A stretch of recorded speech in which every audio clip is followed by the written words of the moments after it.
Hello students. आज students हम लोग बात कर रहे हैं sulphonation in the chlorobenzene.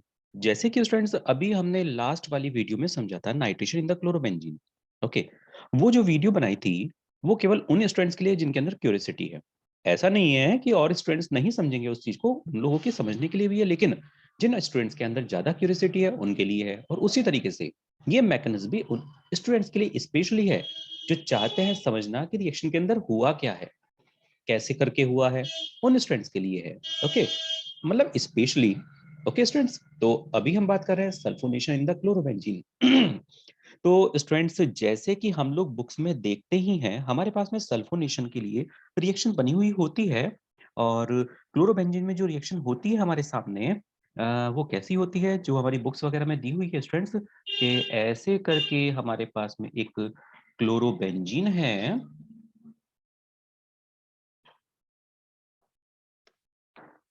Okay, और फिर उसमें कुछ आगे लिखा हुआ होता है एरो के ऊपर। एरो के ऊपर यहाँ पर लिखा होता है जैसे कि in the presence of concentrated H2SO4, या फिर लिखा होगा, ऐसा भी जरूरी नहीं है कि ऐसा ही लिखो, या फिर लिखा होगा ओलियम H2S2O7। ओके, या फिर ये लिखा हो सकता है, या फिर ऐसा भी नहीं लिखा हो, ऐसा भी लिखा हो सकता है H2SO4 प्लस SO3। ओके, तो ये सभी एक ही चीजें हैं स्टूडेंट्स, ये अलग अलग नहीं है, डिफरेंट नहीं है, सभी एक ही चीजें हैं। और उसके बाद में हमारे सिंपल वे, जैसे कि हमें पता ही है कि क्लोरोबेंजीन के अंदर जो क्लोरो होता है वो एक ऑर्थो पैराडाइटिक ग्रुप होता है। तो उससे क्या होता है यहाँ पर, ऑर्थो पोजिशन और same with the para position, दोनों ही पोजिशन पर सल्फोनेशन हो जाता है।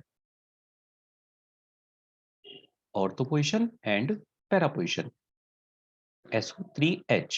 ओके, तो इस तरीके से हमारे पास में एक ऑर्थो प्रोडक्ट आता है और एक पैरा प्रोडक्ट आता है। इसका नाम क्या होता है, क्योंकि हमें पता है स्टूडेंट्स कि हमें IUPAC के अकॉर्डिंग इसको प्रेफरेंस देनी पड़ेगी, तो ये हमारा सब्स्टिट्यूएंट ग्रुप हो जाएगा। और इस तरीके से ये क्या होगा, ये ऑर्थो पोजीशन पर है।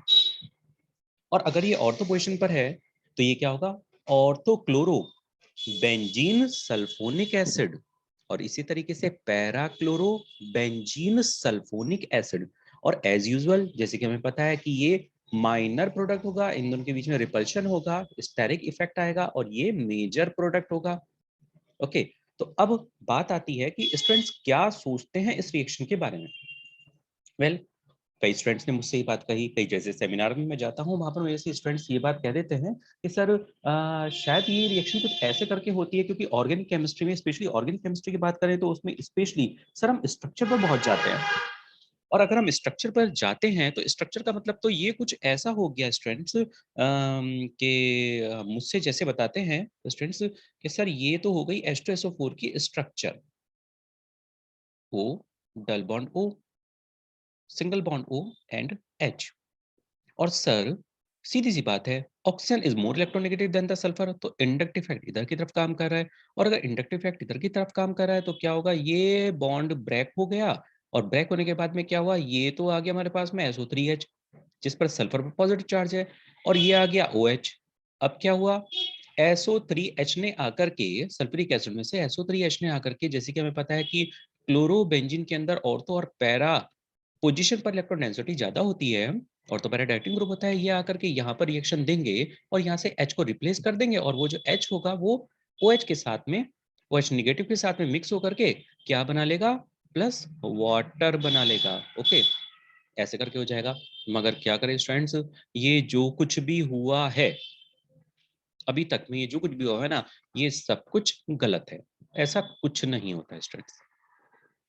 अब इसके अंदर होता क्या है, मेन बात अब ये आती है, हमें वो भी समझना है कि इसके अंदर हुआ क्या है स्टूडेंट्स। तो अभी हम यहाँ पर यही चीज देख रहे हैं, तो अब इस चीज को आपको ध्यान से समझना है कि यहाँ पर हुआ क्या है। ओके, देन यहाँ पर क्या होता है स्टूडेंट्स, कि ये जो सल्फ्यूरिक एसिड है, मैंने माना कि इसकी स्ट्रक्चर ऐसी है, लेकिन हम इसकी थोड़ी सी थ्री डायमेंशनल स्ट्रक्चर में जाकर के देखें।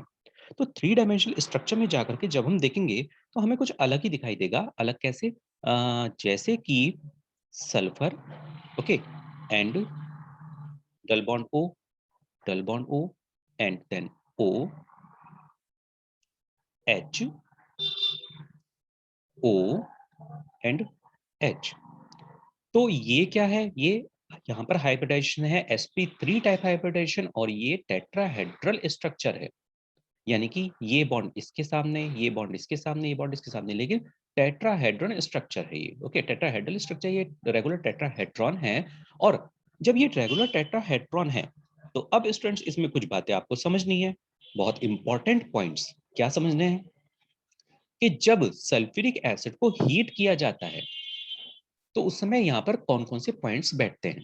सबसे पहला पॉइंट तो ये होता है स्टूडेंट्स कि oxygen is more electronegative than the hydrogen, ये हमें पता है। Similar way oxygen is more electronegative than the sulphur, ये भी हमें समझ में आ गया। अब इससे क्या होता है, यहाँ पर इलेक्ट्रॉन डेंसिटी इंक्रीज हो जाती है। जैसे कि हमें पता है कि ऑक्सीजन के पास में यहाँ पर भी 2 लोन पेयर्स हैं और यहाँ पर भी 2 लोन पेयर्स हैं। इससे क्या हुआ, इस ऑक्सीजन के पास में इलेक्ट्रोनेगेटिविटी ज्यादा है इसकी और इलेक्ट्रॉन डेंसिटी भी इस पर ज्यादा हो गई है। तो इससे क्या होता है, एक इफेक्ट आने लग जाता है। और वो जो इफेक्ट है वो क्या होगा, इस हाइड्रोजन के पॉजिटिव होने की वजह से, हाईली पॉजिटिव होने की वजह से, क्योंकि ऑक्सीजन की तरफ इंडक्टिव इफेक्ट आ रहा है, तो यहाँ पर क्या होता है, यहाँ पर इनके बीच में एक अट्रैक्शन आने लग जाता है स्टूडेंट्स। और हम्म, ये एक अट्रैक्शन पॉइंट आने लग जाता है। मैं इस अट्रैक्शन को ऐसे डॉटेड डॉटेड करके यहाँ पर दिखा देता हूँ। ओके, और ये एक अट्रैक्शन पॉइंट जो होता है, ये होता है हाइड्रोजन बॉन्डिंग। ओके, ये हाइड्रोजन बॉन्डिंग हो जाती है स्टूडेंट्स। अब इस हाइड्रोजन बॉन्डिंग के होते हुए क्या क्या पॉसिबिलिटीज होती हैं। ये ऑक्सीजन इस हाइड्रोजन को अट्रैक्ट करता है अपने पास में। तो क्या होता है, ये हाइड्रोजन अपने इलेक्ट्रॉन टोटली डोनेट करके यहाँ से ऑक्सीजन के पास चला जाता है। Second point, oxygen is more electronegative than the sulphur. तो ये क्या करता है, ये इधर से भी इलेक्ट्रॉन लेता है। तो यहाँ पर दो इफेक्ट्स एक साथ में फंक्शन देते हैं। क्या क्या? एक तो ऑक्सीजन इज मोर इलेक्ट्रोनेगेटिव, तो इसने दोनों इलेक्ट्रॉन्स को अपने पास में ले लिया। ओके, यहाँ पर हाइड्रोजन ने अपने दोनों इलेक्ट्रॉन्स ऑक्सीजन को देने की कोशिश की है, लेकिन क्या हुआ कि सल्फर के ऑर्बिटल में से एक इलेक्ट्रॉन निकल गया है। तो यहाँ पर भी ऑक्सीजन का इलेक्ट्रॉन ऑक्सीजन के पास में है, लेकिन हाइड्रोजन का इलेक्ट्रॉन जो है वो सल्फर के पास में पहुंच जाता है स्टूडेंट्स, ए इस तरीके से। ओके, तो अब मैं इसको थोड़ा सा अगर मैं कहूँ कि ये जो बॉन्ड है, ये मैं इसको थोड़ा सा ग्रीन कलर से दिखा देता हूँ जिससे कि आपको इजीनेस हो जाए। ये मैंने ग्रीन कर दिया है स्टूडेंट्स। ओके, तो ये वाला जो बॉन्ड है ये ब्रेक हो जाता है और ब्रेक होकर के कहाँ पर आ जाता है, इधर की तरफ आ जाता है। और अब इस केस में आकर के स्टूडेंट्स, अब मैं इसको थोड़ा सा अलग करके दिखा देता हूँ। क्या होता है यहाँ पर, ये इतना एरिया ये सेपरेट हो जाता है और बिकम वाटर। और यहाँ पर ये दोनों इलेक्ट्रॉन्स इधर आ जाते हैं, सल्फर का इलेक्ट्रॉन भी यहाँ पर आ जाता है टोटली। और फिर जो नेक्स्ट स्ट्रक्चर हमारी फॉर्म होती है वो होती है हमारी form with temperature S, double bond O, double bond O, and then single bond O as usual, जैसे था ही सिंगल बॉन्ड O। लेकिन नेक्स्ट जो मैं बॉन्ड बना रहा हूं यहाँ पर, वो केवल आपकी सहूलियत के लिए बना रहा हूँ, आपकी इजीनेस के लिए, कि ये बॉन्ड यहाँ पर आ चुका है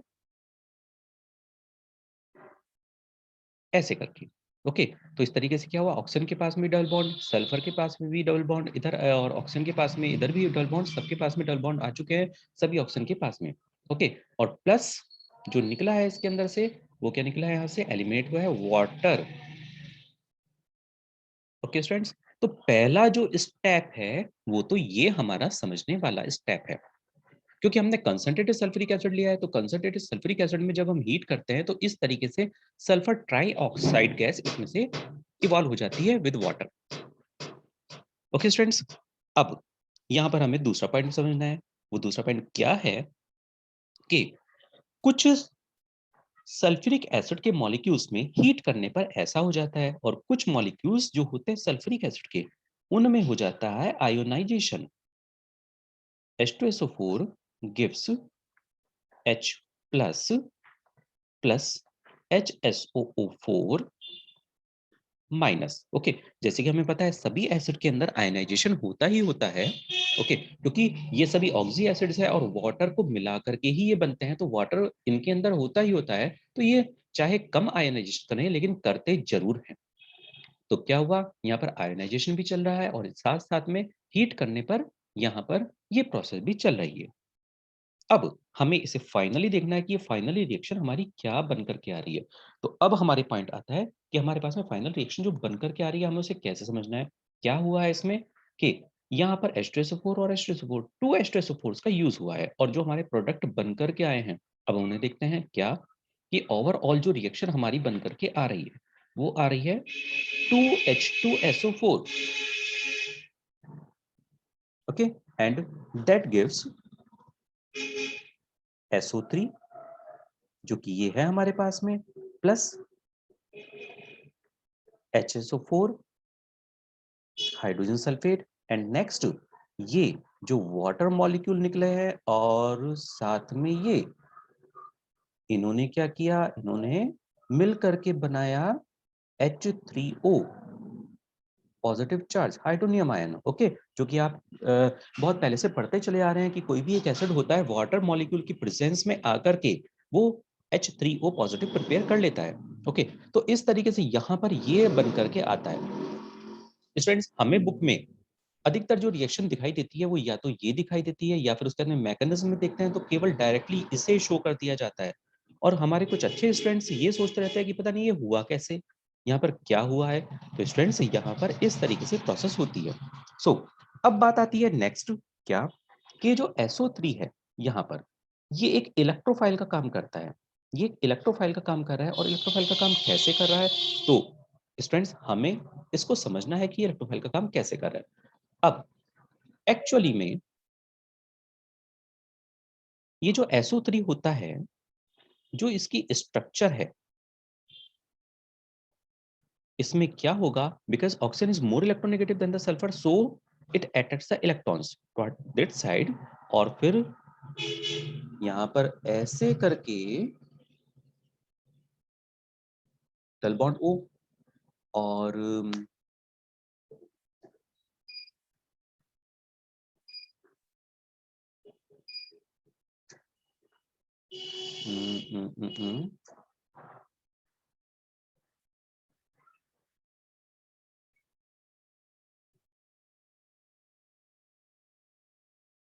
yes friends, double bond O and this and single bond O and positive charge. Okay, ऐसे करके हो जाएगा। अब क्या होगा, जैसे कि हमें पता है कि इसके पास में 2 लोन पेयर्स होते हैं, सबके पास में 2 लोन पेयर्स हैं ऑक्सीजन सेट के पास में। अब ऐसे करने से क्या होगा, यहाँ पर भी 2 लोन पेयर्स, यहाँ पर भी 2 lone pairs, and here 1 2 3 4 and 5 6 3 lone pairs. Okay, अब क्या होता है, ये वाला ऑक्सीजन जब रेजोनेंस होता है इसमें, तो ये यहाँ पर पार्टिसिपेशन कर देता है और इससे क्या होता है, दूसरी स्ट्रक्चर प्रिपेयर होकर के आती है, क्या oxygen negatively charge with 3 lone pairs and that one O and double bond O। और इसी तरीके से स्टूडेंट्स जैसे यहाँ पर हुआ है उसी तरीके से बिल्कुल सेम इस वाले ऑक्सीजन पर भी होता है, इस वाले ऑक्सीजन पर भी होता है, इस वाले ऑक्सीजन पर भी होता है, सभी ऑक्सीजन पर होता रहता है। और इस वजह से क्या होता है कि सल्फर पर एक हाईली पॉजिटिव चार्ज क्रिएट हो जाता है। और जब सल्फर पर हाईली पॉजिटिव चार्ज क्रिएट हो जाता है, सेंट्रल एटम पर हाईली पॉजिटिव चार्ज क्रिएट हो जाता है, तो ये एक इलेक्ट्रोफाइल के जैसे काम करने लग जाता है। ओके, और अब ये जो SO3 बना है, ठीक है, सल्फ्यूरिक एसिड से, कंसंट्रेटेड सल्फ्यूरिक एसिड को जब हमने हीट किया, ओके, उसके बाद में ये जो कुछ भी बन करके आया है हमारे पास में स्टूडेंट्स, ओके, तो क्या होगा कि SO3 ने आकर के इस पर रिएक्शन किया ऑर्थो और पैरा पोजीशन पर, क्योंकि chlorobenzene is ortho para dieting group, तो ये SO3 ने यहाँ पर आकर के अटैक किया है।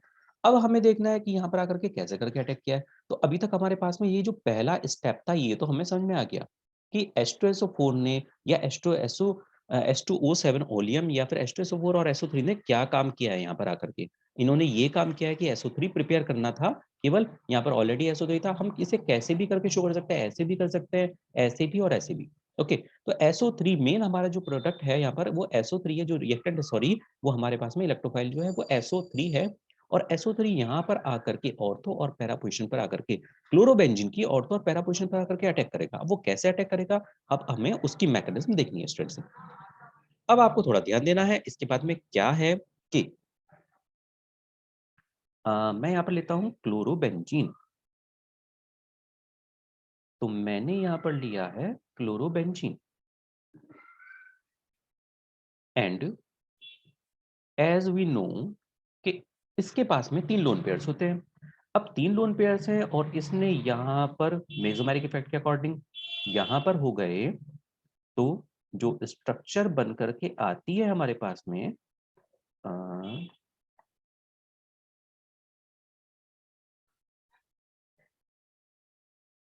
वो कुछ ऐसे बन कर के आएगी, double bond Cl 1 pair and 2 pair with a positive charge and 2 electrons and negative charge and same bonds here. Okay, अब इस तरह से स्ट्रक्चर बन करके आती है हमारे पास में। अब क्या होता है यहाँ पर स्टूडेंट्स कि जो हमारे पास में SO3 है, जो अभी हमने पीछे पढ़ा कि सल्फ्यूरिक एसिड ने क्या दिया हमें, कंसंट्रेटेड सल्फ्यूरिक एसिड ने हमें SO3 दिया है, सल्फर ट्राइऑक्साइड दिया है और वो sulphur trioxide as a profile यहाँ पर रिएक्ट करेगा। कहाँ-कहाँ पर रिएक्ट करेगा? ऑर्थो और पैरा पोज़ीशन करेगा। तो पहले हम ऑर्थो पोज़ीशन को चेक कर लेते हैं। तो ऑर्थो पोज़ीशन पर जब ये रिएक्ट करेगा, तो क्या होगा कि ये इलेक्ट्रॉन्स को एक्सेप्ट करेगा और जब ये इलेक्ट्रॉन्स को एक्सेप्ट करेगा, तो जो हमारे पास में बन कर के आएगा, वो कुछ ऐसा सा बन कर के आएगा, Cl with 2 lone pairs and a positive charge and this one SO3. Okay, इतना हमारे पास में बन करके आएगा। अब क्या होता है, जैसे कि यूजुअली हमने पीछे पढ़ा था, क्या हुआ था कि क्लोरीन वापस अपने इलेक्ट्रॉन्स लेती है बिकॉज़ ऑफ पॉजिटिवली चार्ज। तो यहाँ से क्या होगा, यहाँ पर पॉजिटिव चार्ज आ जाएगा और पॉजिटिव चार्ज होकर के क्या होगा, ये बॉन्ड्स यहाँ पर आ जाएँगे। ओके, तो स्टूडेंट्स जैसे कि अभी हमने नाइट्रेशन किया था और तब हमने इस प्रोसेस को समझा था, तो हमें ध्यान है कि यहाँ पर 1 2 and 3 lone pairs and bond is here और अब इससे क्या होगा, यहाँ पर पॉजिटिव चार्ज आ गया है, बॉन्ड एंड SO3। अब मैं यहाँ पर SO3 के स्ट्रक्चर को आपको समझाऊं तो आपको ध्यान होगा SO3 की स्ट्रक्चर ऐसे करके और ऐसे करके, और जैसे कि हमने यहाँ से इलेक्ट्रॉन लिए थे तो सल्फर ट्राइऑक्साइड जो आया है इस पर एक नेगेटिव चार्ज आ चुका है। आपको जैसे कि पता है कि सल्फर पर पॉजिटिव चार्ज है, सल्फर पर पॉजिटिव चार्ज है और इसने इलेक्ट्रॉन शेयर कर लिया, तो एक ऑक्सीजन पर नेगेटिव चार्ज रह जाता है। तो यहाँ पर भी एक ऑक्सीजन पर नेगेटिव चार्ज है, यहाँ पर सॉरी यहाँ पर नहीं, यहाँ पर एक ऑक्सीजन पर नेगेटिव चार्ज आता है और यहाँ पर भी एक ऑक्सीजन पर नेगेटिव चार्ज आता है और मैं उसको यहाँ से ऐसे करके शो कर देता हूँ जिससे कि आपको ध्यान रहे, O and 1 negative charge. Okay students, यहाँ पर ये प्रोसेस होती है, फिर क्या होता है, यहाँ पर भी रेजोनेंस होता है और रेजोनेंस होकर के यहाँ से इधर आती है। कहानी कुछ ऐसे मोड़ लेकर के आती है, बहुत ज्यादा आपको ध्यान से समझना होगा स्टूडेंट्स। मैं थोड़ा सा इसको बड़ा करके बना देता हूँ। Cl, okay, bond and bond here, there, the positive charge, ध्यान से बहुत ज्यादा, okay, sulphur with bonds oxygen and one bond oxygen negative having 1 2 3 4 5 6 electrons. Okay, now अब स्टूडेंट्स हमें जो एक मेन पॉइंट समझना है वो क्या समझना है कि यहाँ पर भी, यहाँ पर भी, यहाँ पर भी एक हाइड्रोजन है, यहाँ पर भी अभी भी एक हाइड्रोजन है बॉन्ड से। उसको चाहें तो हम यहाँ पर दिखा सकते हैं, यहाँ पर शो कर सकते हैं अगर हम चाहें तो। ओके, तो इधर से जब हम देखेंगे तो यहाँ पर एक हाइड्रोजन है ऑलरेडी, यहाँ पर भी एक हाइड्रोजन है ऑलरेडी और सल्फर डाइऑक्साइड ने यहाँ पर रिएक्शन की है। तो यहाँ पर भी एक हाइड्रोजन है, यहाँ पर भी एक हाइड्रोजन है, और यहाँ पर भी एक स्टूडेंट्स हाइड्रोजन ऑलरेडी है। ओके, अब हमें यही चीज बहुत ज्यादा इंपॉर्टेंटली समझनी है। फिर पॉइंट आया क्या समझने वाला, क्या कि देखिए, फर्स्ट ऑफ ऑल ये हाइड्रोजन यहाँ पर अटैच्ड है, यहाँ पर ऑक्सीजन हाईली इलेक्ट्रोनेगेटिव कार्बन, और इन दोनों के बीच में क्या होने लग जाता है, एक अट्रैक्शन पॉइंट आने लग जाता है इन दोनों के बीच में। मैंने इसको डॉट डॉट डॉट करके दिखा दिया है, ये अट्रैक्शन पॉइंट आने लग जाता है, और इस अट्रैक्शन पॉइंट को होने से प्लस ये पॉजिटिव, और दिस इज अल्फा कार्बन, ये अल्फा कार्बन माना जाएगा। जैसे कि अभी हमने पीछे पढ़ा भी था कि ये एक एक प्रोसीजर है, कौन सी है, हाइपर कॉन्जुगेशन इफेक्ट है। 5 इफेक्ट्स में से हमारा एक हाइपर कॉन्जुगेशन इफेक्ट आता है, क्या कि अल्फा कार्बन पर एटलीस्ट 1 हाइड्रोजन होना चाहिए।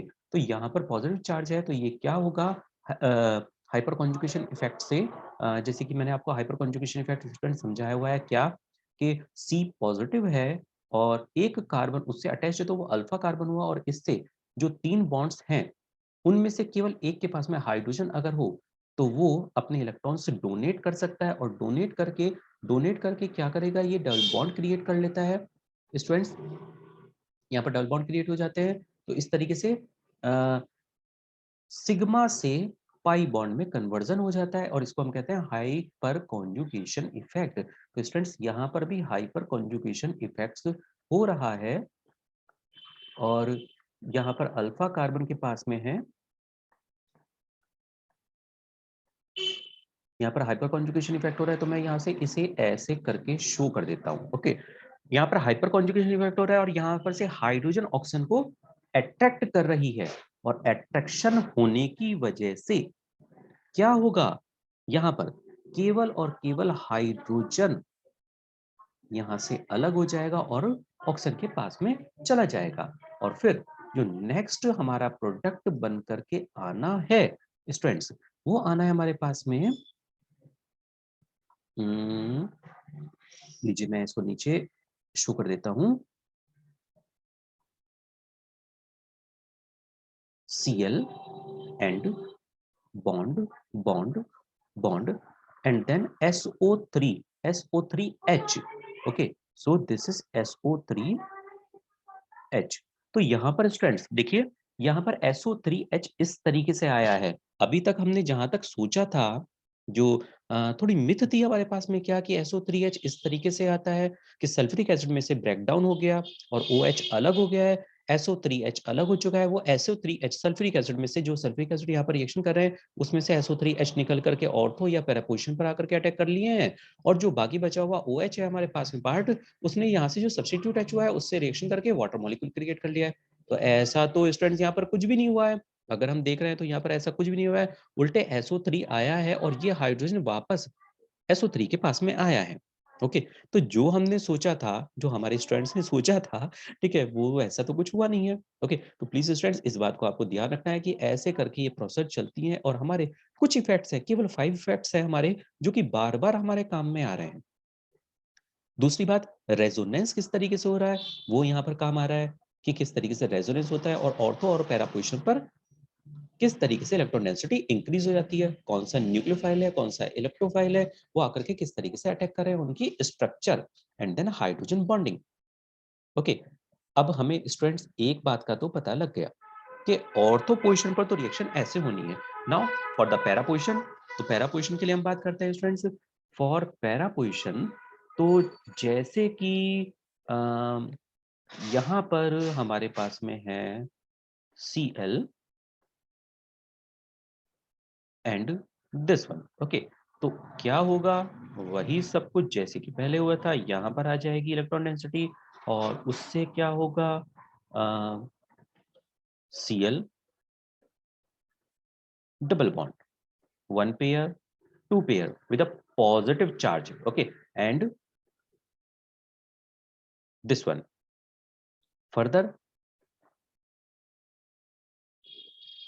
जैसे कि रेजोनेंस होता ही है, यहाँ पर रेजोनेंस चलता रहेगा, और ऐसे में इलेक्ट्रोफाइल आकर के मौका मार जाएगा, यहाँ पर रेजोनेंस चलता रहेगा क्लोरोबेंजीन के अंदर, और कोई इलेक्ट्रोफाइल आकर के मौका मार जाता है यहाँ पर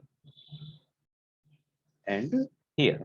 अब या तो पैरा सॉरी ऑर्थो पोजीशन पर इलेक्ट्रॉन डेंसिटी थी, अब या फिर पैरा पोजीशन पर है, और अब अगर यहाँ पर SO3 आकर के अटैक करता है पैरा पोजीशन पर, ओके, तो यहाँ पर आकर के SO3 ने अटैक किया पैरा पोजीशन पर और इलेक्ट्रॉन्स को यहाँ से एक्सेप्ट किया। इलेक्ट्रॉन्स को एक्सेप्ट करने के बाद जैसे कि पहले हुआ था सिमिलर केस यहाँ पर भी वैसे ही हो रहा है बिल्कुल। और क्या होगा, that is double bond Cl with two lone pairs at a positive charge and that one bond and bond, and now here one is the SO3। जैसे कि SO3 पहले भी था उसी तरीके से यहाँ पर भी मैं आपके लिए शो कर रहा हूँ। SO3 का मतलब क्या हुआ, double bond O, double bond O, okay, and that one one O negatively charge. Okay students, अब बिल्कुल सेम यहाँ पर भी वही सीन आएगा, क्या वन हाइड्रोजन इज एयर, और जैसे कि इधर ये केस बना था बिल्कुल उसी तरीके से जैसे यहाँ पर केस बना था वही यहाँ पर होगा। क्या होगा, यहाँ पर अट्रैक्शन होगा, और अट्रैक्शन क्या कहलाएगा, यहाँ पर हाइड्रोजन बॉन्डिंग कहलाएगा। और ये जो हाइड्रोजन बॉन्डिंग होगी इसकी वजह से, इस हाइड्रोजन बॉन्डिंग की वजह से क्या होगा कि जैसे यहाँ पर हुआ था हाइड्रोजन ऑक्सीजन के पास में चला गया था, यहाँ पर भी सिमिलर वैसे ही होना है। हाइड्रोजन यहाँ पर ही सिमिलर वे में आ जाएगा, और क्या होगा, जैसे यहाँ पर ये पॉइंट बना था हमारे पास में कि इस तरीके से अपने इलेक्ट्रॉन दे करके चला जाएगा। ठीक है, कब दे करके जाएगा, जैसे यहाँ पर हुआ था इलेक्ट्रॉन दे करके चला जाएगा। कब हुआ था ऐसा केस, तब हुआ था जबकि यहाँ पर Cl ने इलेक्ट्रॉन्स वापस लिए थे। जैसे यहाँ पर हुआ था इलेक्ट्रॉन वापस लिए थे उसी तरीके से यहाँ से, और इस इलेक्ट्रॉन को वापस लेने से क्या हुआ था स्टूडेंट्स, मैं अभी इसमें ही आपको बता रहा हूँ क्या, कि ये इलेक्ट्रॉन्स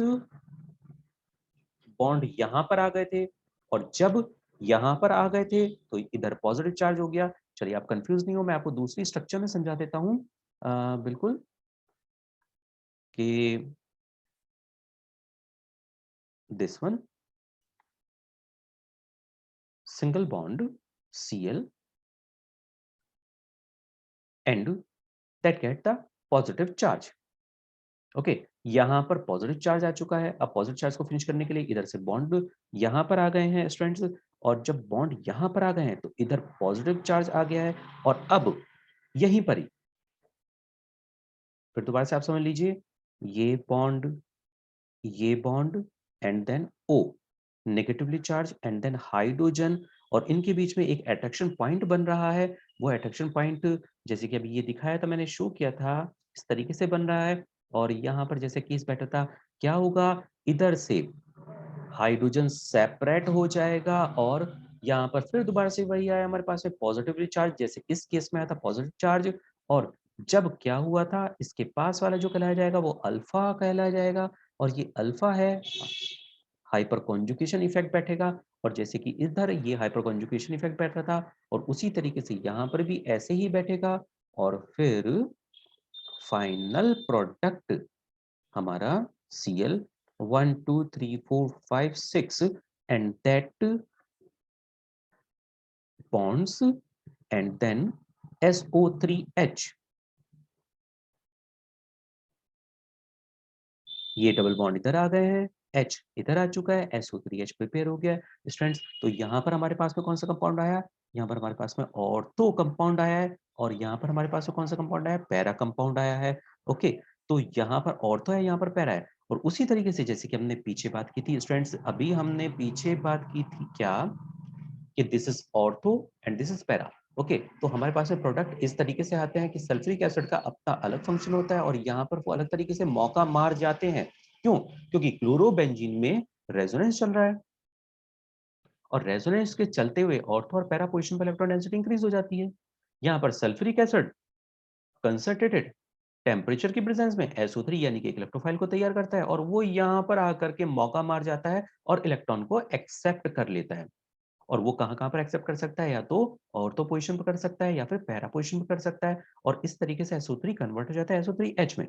एंड एज यूजुअल के इन दोनों के बीच में एक स्टेरिक इफेक्ट है, और स्टेरिक इफेक्ट पर होने की वजह से ये क्या हो जाएँगे, ये एक माइनर प्रोडक्ट हो जाएँगे और फिर उसके बाद में कौन से प्रोडक्ट हमारे मेजर होंगे, जो कि पैरा प्रोडक्ट है। ओके स्टूडेंट्स, तो ये हमारे पैरा प्रोडक्ट मेजर प्रोडक्ट होंगे और ऑर्थो प्रोडक्ट हमारे माइनर प्रोडक्ट होंगे। ओके स्टूडेंट्स, अब मुझे उम्मीद है कि आपको ये बात क्लियर हो गई होगी, ये स्टूडेंट्स आपको समझ में आ गई होगी, आपकी क्यूरियोसिटी जो है वो फिनिश हो गई होगी। अब स्टूडेंट्स, अगर अब भी आपका कोई क्वेश्चन होता है तो प्लीज़ आप मुझे नोट कीजिए, आप मेरी वीडियो के नीचे बताइए कि आपको कौन-सा एक पर्टिकुलर पॉइंट समझ में नहीं आ रहा है। मैं आपके लिए वो पर्टिकुलर पॉइंट लेकर के आऊँगा और फिर आपके लिए वो वाली वीडियो भी तैयार करूँगा। ओके स्टूडेंट्स, तब तक के लिए गुड बाय।